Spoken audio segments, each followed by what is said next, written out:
When are you going to be a traveling minstrel? As soon as there's a good market for that.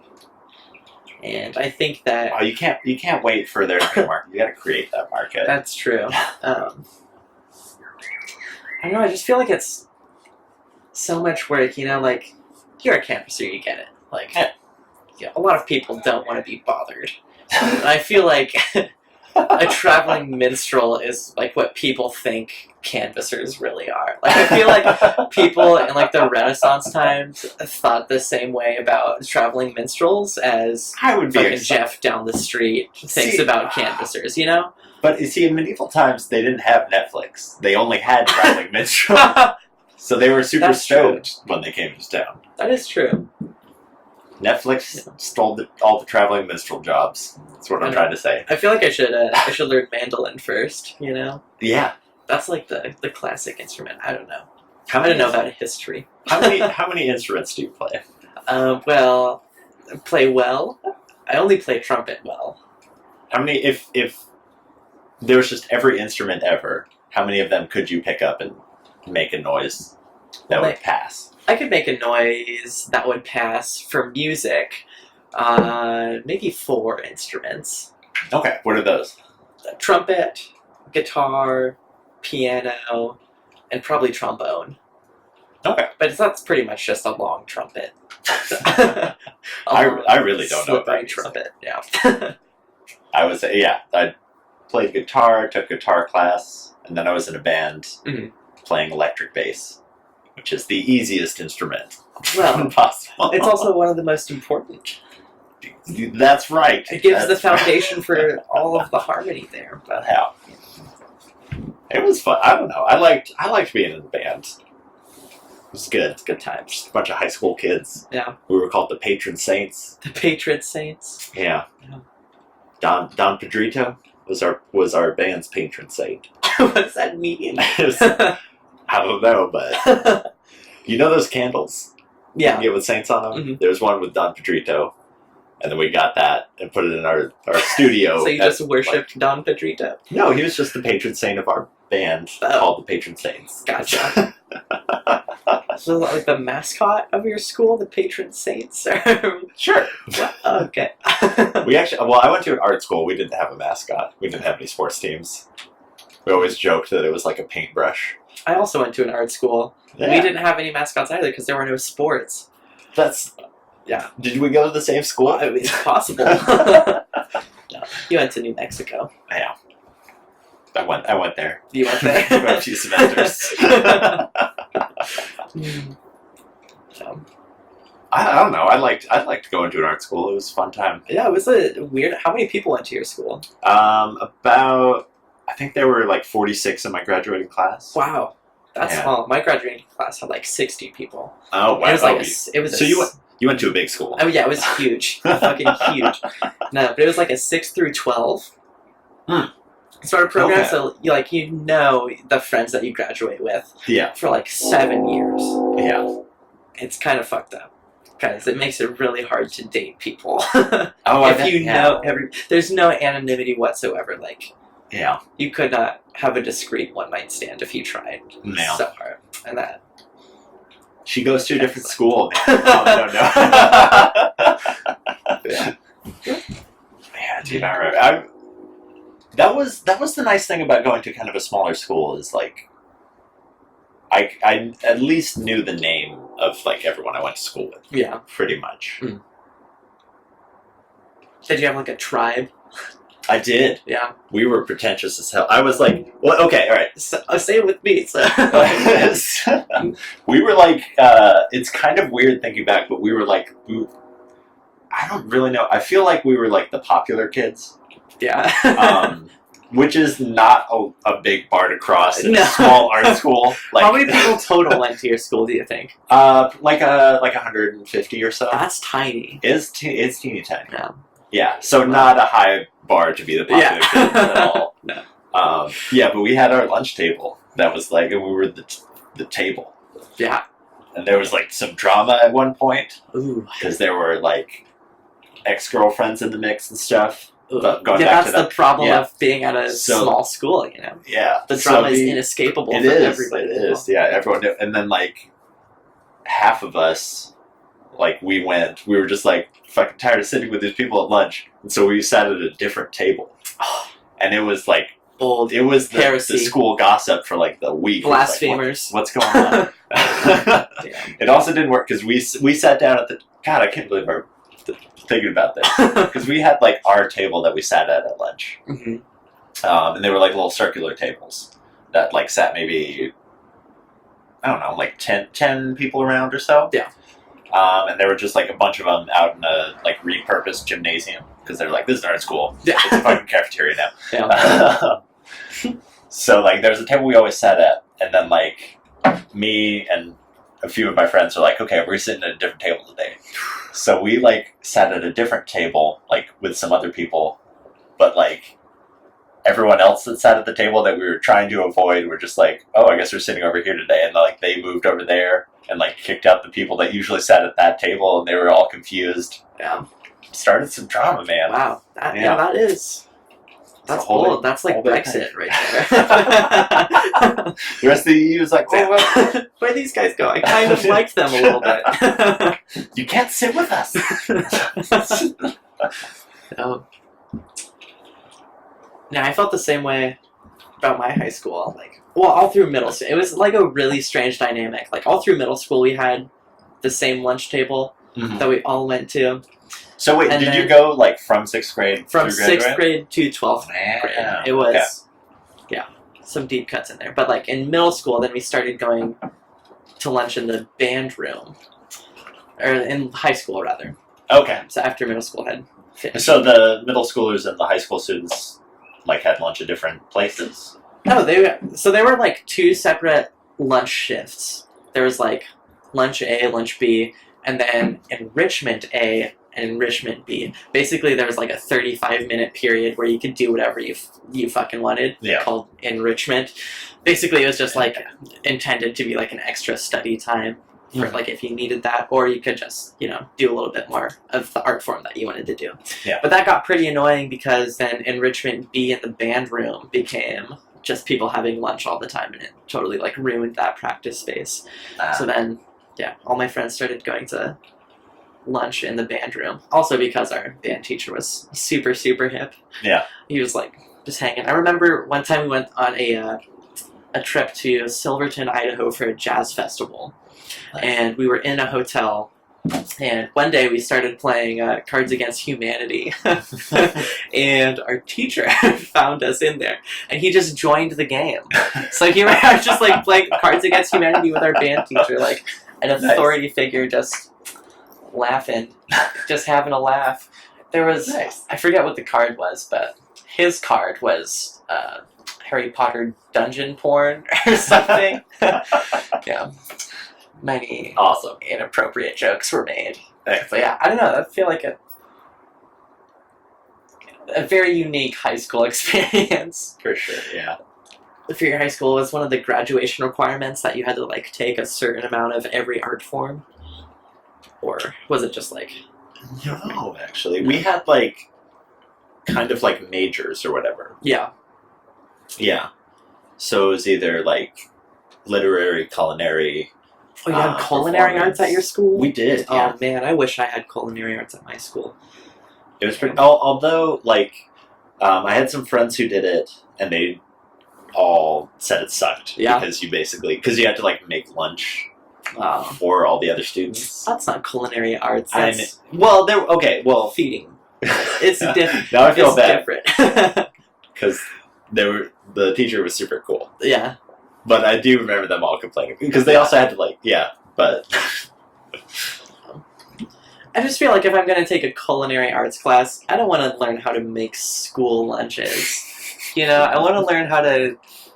make foie gras or something. Yeah, I'm sure they did too. Yeah. But they also had to help make the school lunches. And that's what they complained about. It's like about. Loki getting roped into volunteering. Yeah. Just recently. So is that where you started filmmaking? Yeah, that is where I got into. Well, originally, my basically brother got like a camera Mm-hmm. for Christmas one year, and we started making videos, being silly. And then I took a film class at that art school. Nice. And then there was like a little local competition of like all the film classes and all the high schools in the area. Mm-hmm. And our school had won the last 2 years, and then I went to represent. There was a lot of pressure for us to win. We pulled through, of course. Nice, yeah. Is that where you got into music? I guess you said you had lunch in the band room, so that, I guess, tracks. Yeah, well, I got into music when GarageBand came out.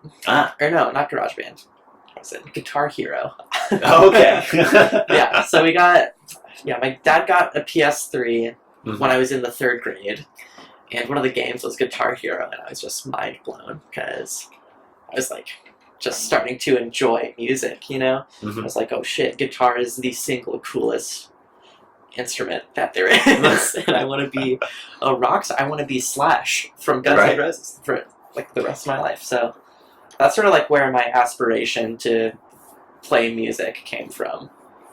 And then where did trumpet go into that? Or? Well, trumpet came in middle school. So in 3rd grade,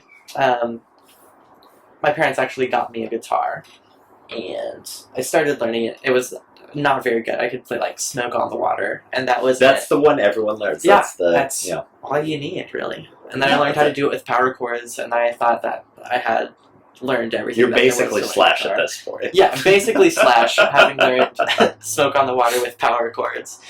And then my parents signed me up for piano lessons with the pianist at our church. We went to like a weird combination of a Catholic and a Lutheran church. It doesn't seem like that should exist, but it did, and we went there.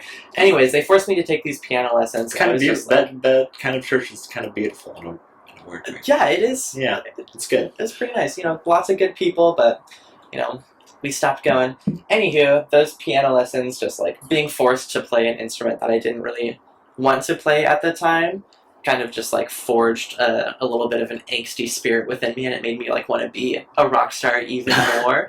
So then in like 5th grade, that's when shit started getting like really real on guitar for me, because like I was able to play Through the Fire and the Flames on Guitar Hero like 100% on expert mode. Damn. No, yeah, my best friend at the time, Matthew Bacon, he was like sort of like my guitar buddy. Like, he had an electrical guitar. And that to me was insane, because my parents were like, you cannot get an electric guitar unless you've mastered all the classical etudes on your acoustic guitar. So I would just parents trying to make you do well in life. I would spend so much time at my friend Matt's house just goofing around with his electric guitar, and we would like look up tablature, because I didn't know how to read sheet music at the time, and we would just like learn a bunch of songs that we liked, a lot of Metallica and Ozzy Osbourne and stuff like that. So that's like where I started like understanding the process of like actually learning music and like figuring out like, oh, like that's a sound that I like, and that's how to make that sound, Yeah. So that's a very rudimentary thing. And then meanwhile, all this is happening, my parents are still forcing me to take piano lessons. So I was like, man, fuck this. And like none of it was really translating to piano. And in the 5th grade, we also had like music class at our school. So I would always like team up with my friend Matthew, and we would just like not even turn on the keyboards to the piano setting. We would like do the really weird sound effects and just like make like crazy soundscapes. Like, I remember there was one time he was like, hey, check this out. He called me over to his keyboard, and he was just like flailing his hand around, and it sounded really insane, like like a helicopter taking off or something, but he was just like breaking the boundaries of like how we're supposed to use these instruments, and to me that was really, really cool. So then, where did jazz come into your life? Jazz came into my life in middle school. So in 6th grade, I got into that art school. We had to like apply to get in, and right after I applied, we basically choose like a focus, pretty much a major, just like an art form that you want to devote most of your credits to. And I chose music because I was playing guitar and stuff. So I was like, okay, I'm going to join the jazz band, the like level 1 introduction to jazz, and I want to play guitar. But my last name starts with a W, and that put me at the very end of the roster. And the teacher, different from the very cool high school jazz band teacher that we got later on. I've got a really bad story about my middle school jazz band teacher. Anyways, he went through alphabetically to like have us sign up on the whiteboard what instrument we wanted to play. There were already like 3 guitarists within like the first 10 people to sign up, and that was like way too many. And I was like, okay, well maybe then I could play piano. Like the requirement for playing piano in the 6th grade was you had to have at least 2 years of experience. And you had been playing for a while at this point. And I'd been playing since the 4th grade. But I didn't really devote much time to piano because I was so focused on like learning how to play songs on guitar and things like that. Mm-hmm. So then I was like, okay, better not. I'm not too good on piano. I'm not confident in my skills at all. I'm going to let somebody else take that over. And I was like, okay, so I'm not going to be able to play guitar. Not going to be able to play piano in this jazz band. I was like, what's the next coolest instrument? Drums, right? But I don't have any experience on the drums. So then 2 people signed up for drums. My friend Nick, who was playing that house show last night. Okay. He was the drummer. That's where our friendship forged. And then also Matt, who was also at that house show. They're like drumming buddies. They're like a force to be reckoned with. Dude, drummers are strong people. Every drummer I've ever met. It's incredible. They're like,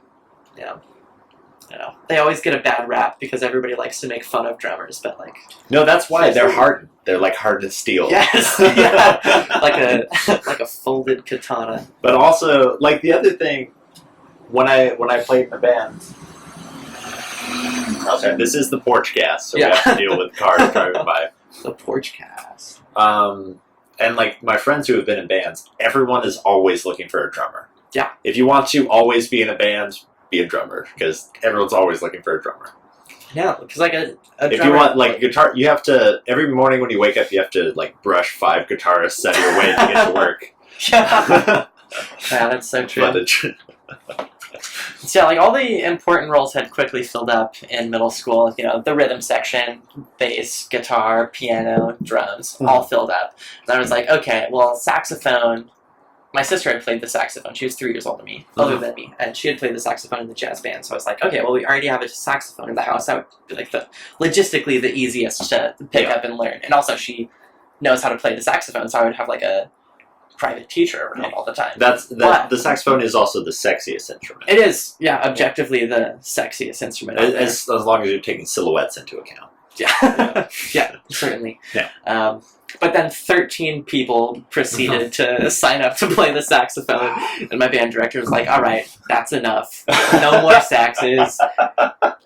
Because if you've ever heard a first-year saxophone player, it's not a nice sound. Yeah, I can having imagine. 13 of those cramped into a small, tiny little band room, not the greatest for the ears. So maybe out of his... worry for his sanity, he cut that off. But also, 13 saxes is just way too many. And at the time, I was very, very short, so trombone was completely off the table. There was no way I could reach all the positions with my arm, So I was like, all right, trumpet seems easy enough. There were only 3 buttons. Let's see how it goes. Let's just try it out. Yeah. So then I proceeded to make friends with, like, all the people in the jazz band. And that's, like, where all of my lasting friendships are from now. Nice. Then trumpet just stuck with me. And the principal of my high school was actually a very good trumpet player. He teaches at Lewis and Clark College. Okay. So he immediately set me up with private lessons for trumpet. So that kind of jump started me a little bit. Yeah. And then I mentioned a very bad story about my middle school band director. And that is, there was one jazz festival. We had a big band division, sort of, in the jazz festival, and then also a jazz combo, which is just 5 people playing. So it's just more centered around improvisation, a little bit more of an authentic experience of what jazz actually is, in my opinion. So there was this person who saw us play at the Mount Hood Jazz Festival. His name was Thera Memory. He is a pretty renowned figure on the Portland jazz scene. And right after we had played our set, I remember we played Cottontail, like all Duke Ellington song, Cottontail, Take the A Train, and In a Sentimental Mood, which were just like pretty heavy for like where our skill level was at. Mm-hmm. And Sarah Memory was in the audience, super old guy. He was in a wheelchair. He had like a nip tuck on his head and like all wrapped up on his leg. He had just lost a leg. And he came up to us after the show and was like, hey, you want to learn how to play that thing for real? And my middle school band director was like, no. The last person who went with you, Thera, left my school band.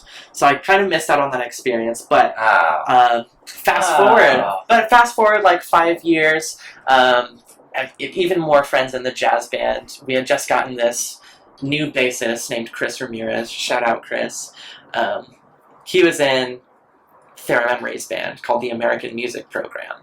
And then my friend Brayton also tried out for that. He was a tenor saxophone player. And then they come back from that rehearsal one day, and they're apparently, like, Thera had remembered my trumpet playing. He was like, who's that little small... Because, like, they're trying to, recruit, because they had just lost a bunch of people in the American Music Program, because people had graduated and gone off to, Berklee College of Music and stuff like that. Yeah. So, yeah, apparently that moment stuck with Thera, that he remembered who I was and, like, remembered where I was from, like, in Vancouver, and, like, I made the connection. So I went down there to check it out, and, like, going into that experience with that band director, I have heard horror stories about him being just, like, so terrible to the people, but he was just, like, super sweet. It was sort of like the last leg of his life. And, he was just, like, super mellow. Nice. Yeah, it was just a great motivational force to, like, be in the same room as a band director like that. And, like, not even just a band director, just, like, a artistic director, pulling out the, creative juices in all of his students. Pretty cool. But yeah, kind of still have a grudge against that middle school band director, because it's weird how you hold on to those things. I still feel rotten towards one of my elementary school teachers. Wow. For what? Well, I don't know. She just didn't like me, and I didn't know why. Yeah. And it's weird, right? Why do I hold that in? Yeah. I don't know. Like, one of the biggest things that has me holding on to it is, like, I made such a rapid improvement as soon as I joined Thera Memory's band compared to, like, my 5 years prior of the public school. Yeah. Like, could you imagine where I had been if I had joined his band when I was 13 years old rather than 17? You know? Well, I think it's only time for you to play us an outro on the guitar. An outro? Yeah. Okay. Thank you for doing the Porchcast.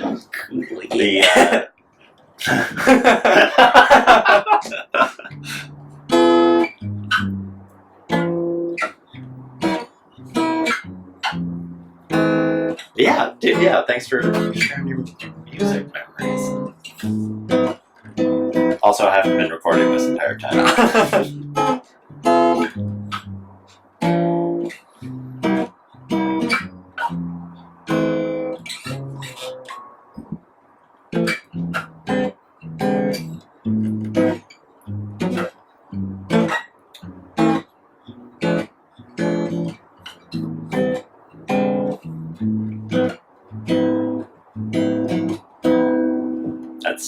That's basically Slash. You've made it.